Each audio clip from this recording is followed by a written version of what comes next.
హైదరాబాద్లోని నిఖిల్ రెడ్డి కేసులో కొత్త ట్విస్ట్. గ్లోబల్ ఆసుపత్రి వైద్యులు నిఖిల్ రెడ్డికి చికిత్సను నిలిపివేశారు. అతడి కాళ్లకు పూర్తి ఇన్ఫెక్షన్ అయింది. నిఖిల్ బంధువులు ఆందోళన చెందుతున్నారు. నిఖిల్ కు వైద్యం చేసిన చంద్రశేఖర్ పై మెడికల్ కౌన్సిల్ వేటు వేయడంతో గ్లోబల్ ఆసుపత్రి వైద్యులు చికిత్సను నిలిపివేశారు.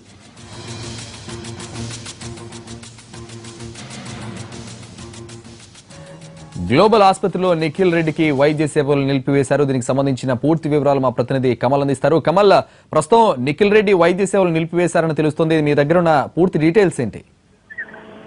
హైట్ పెరిగేందుకు ఆపరేషన్ చేసుకున్నటువంటి నిఖిల్ రెడ్డి కేసులో కొత్త ట్విస్ట్ మొదలైంది. మెడికల్ కౌన్సిల్ ఎవరైతే ఆపరేషన్ చేసి ఆపరేషన్ వికటించడానికి కారణమైనటువంటి వైద్యుడు డాక్టర్ చంద్రభూషణ్ పై మెడికల్ కౌన్సిల్ 2 ఏళ్ల పాటు నిషేధం విధించింది. 2 ఏళ్ల పాటు నిషేధం విధించిన తర్వాత అతను హాస్పిటల్లో వైద్యం చేయడానికి లేకపోవడంతో గ్లోబల్ ఆసుపత్రి వైద్యులు నిఖిల్ రెడ్డికి ఆపరేషన్ తర్వాత చేస్తున్నటువంటి వైద్యాన్ని అంతా కూడా పూర్తిగా నిలిపివేశారు. దాదాపు 10-11 రోజులుగా విజిట్ కు రావాల్సినటువంటి చంద్రభూషణ్ కూడా రాకపోవడం, ఇప్పుడు నెక్స్ట్ ఈ మెడికల్ కౌన్సిల్ నిషేధం కొనసాగుతున్న నేపథ్యంలో ఎవరిని ట్రీట్మెంట్ కోసం పంపిస్తారు అని చెప్పినప్పటికీ కూడా గ్లోబల్ ఆసుపత్రి వర్గాలు ఎవరు కూడా స్పందించకపోవడంతో నిఖిల్ కు పూర్తిగా వైద్యం నిలిచిపోయింది. దీంతో వైద్యం అన్నాక నిఖిల్ రెడ్డి కాలుకు పూర్తిగా ఇన్ఫెక్షన్ రావడంతో కుటుంబ సభ్యులు ఆందోళనలో ఉన్నారు. ఎవరు తమకు వైద్యం చేస్తారంటూ కూడా ప్రశ్నిస్తున్నారు.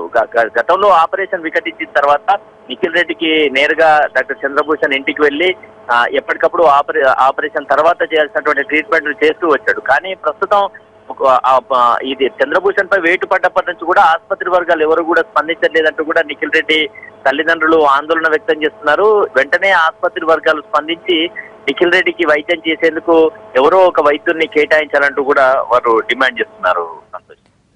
Thank you Kamal.